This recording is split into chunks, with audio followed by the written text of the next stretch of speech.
This is an overview of my shop. It's a small room in the basement, but it works for my needs.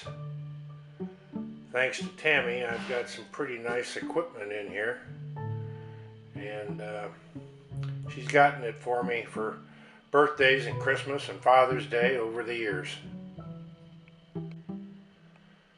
This workbench was actually my first project. It took me quite a while because it was quite a learning process for me, but I'm satisfied with the way it turned out. On the right end there's a paper roll that can have paper rolled out over the surface for when I'm doing glue-ups. And right above that you should be able to see the anvil, and it's great for when you need to straighten something out or pound on it a little bit. On the right hand side going down the front is the board jack, and it moves along the bottom, along those holes, those dog holes that you see there, in conjunction with the ones in the top. And it works in conjunction with the vise. So if you have a long board and the vise horizontally, you can lay one end on that adjustable board jack and it keeps very solid. In the center are 5 drawers, and on each side of those is a couple of storage cabinets. The drawers themselves hold all of the equipment that I need to have handy.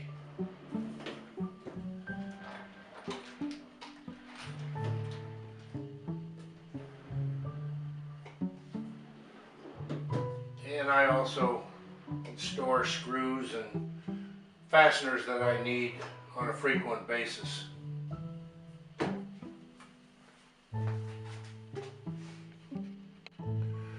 On the left side of the tool bench is a pegboard built in, and it's set up for tool storage, and I haven't populated that yet, but I will shortly. The back side of the bench has adjustable shelving, and as you can see I haven't got that filled up yet either, but I'm sure that won't take too long.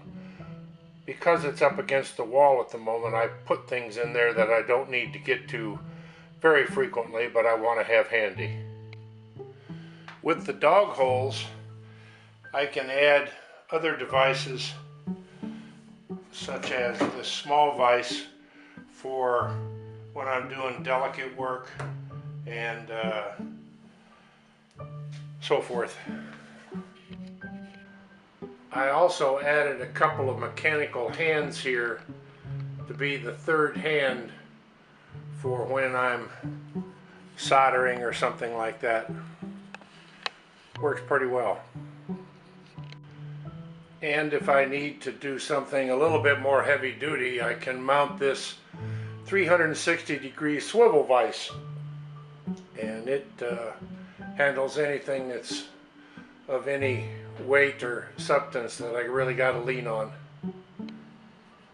Moving on down the line here is my jointer.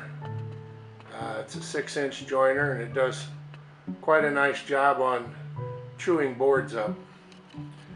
Next to it I have a drill press, which obviously is required in doing the kind of work that I like to do.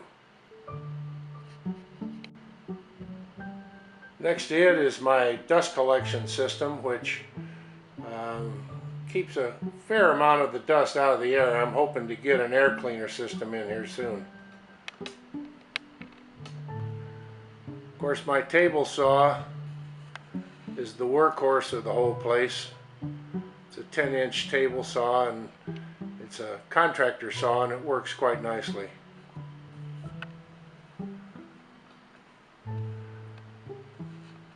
My planer works in conjunction with the joiner, and allows me to smooth out lumber, straighten it out, and thin it down, and it works very, very well. Next to it is a chop saw, which I don't use a whole lot, but when I need it, it's there for me and works very well. My bandsaw is godsend for whenever I need to do something that's reasonably fine. And next to it is the place where I put all my hand tools, next to all the storage of miscellaneous stuff. My sharpening and grinding center is a handy thing to have. Tammy just got me this sharpening system, the Worksharp 3000. She got me that for Father's Day just last month. And then completing around the circle is my router table, and below that I'm storing my disc and belt sander. My wood storage is somewhat limited, but for the moment it works quite well for me. And that's about it for a tour of my small shop. Thanks for watching.